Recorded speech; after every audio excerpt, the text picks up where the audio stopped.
All thrift is secondhand, but not all secondhand is thrift. My name's Amber and welcome back to Black Fashion History in 90 seconds. Today, we'll be talking about Pèpè, an unsustainable textile whose nickname comes from the Haitian Creole slang word for secondhand. I'm sure you've heard the term sustainable fashion everywhere, but do you know what it actually means? Sustainable fashion refers to a clothing supply chain that is both ecologically and socially responsible, aiming to reorient the industry and consumers away from the fast fashion model and towards sustainable practices in sourcing, production, distribution, marketing, and consumption. In 2013, a photo series titled Pèpè by photographer Paula Woods documented the harsh realities overconsumption caused within the textile industry. The photos showcased Haitian residents wearing graphic tees and sayings in English. While some were cheeky, others were vulgar in practice and design. These t-shirts, along with other items, are often considered discarded second-hand wear. Sometimes they come from donation barrels sent from other parts of the diaspora, if you know you know. While others are considered rejected wear from large retail stores that are just sent back. Think about shopping at your favorite store and you see a bunch of shirts that nobody's really into.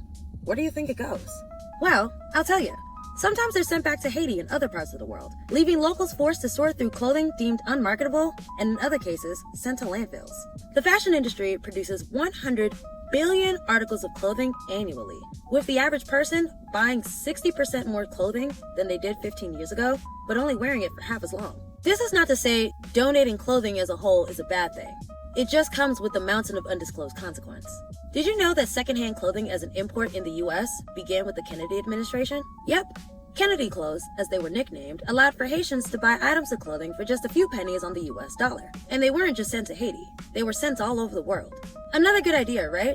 Well, not exactly. Kennedy clothes took a toll on local economies, creating a negative impact.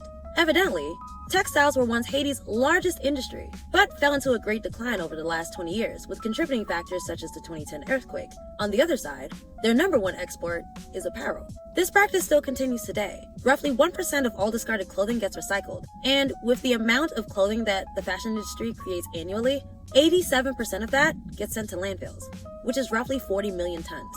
You're not even wearing a quarter of that in your lifetime. As always, thanks for watching and follow me for more fashion history and style tips. See ya!